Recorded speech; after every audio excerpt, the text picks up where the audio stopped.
આજના જુવાન દીકરાઓને મા બાપ ગમતા નથી. હજી ગામમાં ઘણું સારું છે. બહાર જાઓ, મોટા મોટા સિટીની અંદર વૃદ્ધાશ્રમો ખુલ્યા છે.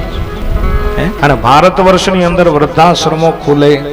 ભારત વર્ષની અંદર સાહેબ તમે ફેસબુક ખોલો અને એવું લખ્યું હોય કે અમારે વૃદ્ધ મા બાપ જોઈએ. આ બહુ કરુણતાની વાત છે. કદાચ આવી છે ત્યારે જગતને કહું કે કદાચ મંદિરે નહીં જવાય ને તો હાલશે. એવું નથી કે આપણે મંદિરે જવું, મંદિરે જવું જ જોઈએ, બેશક જાઓ. પણ આજ ટોપિક ઈ લઉં છું કે મંદિરે પણ કદાચ નહીં જવાય તો ચાલશે, પણ ઘરમાં રહેલા વૃદ્ધ મા બાપ જો દુખી થશે ને તો એ મંદિર વાળો એ પ્રાર્થના સ્વીકાર નહીં કરે. આપણા વૃદ્ધ મા બાપ જો જીવતા હોય ને તો ભગવાનનો પાડ માનજો. હે ભગવાન, તે મને સેવા કરવાનો અવસર આપ્યો. કદાચ ઠાકોરજીની મૂર્તિને દર્શન કરવામાં થોડુંક મોડું થઈ જાય તો હાલશે, પણ એ ઘરમાં રહેલો વૃદ્ધ બાપ એમ કહેતો હોય કે મને પાણી પાવ, મને અંદર ધૂળ પડી છે.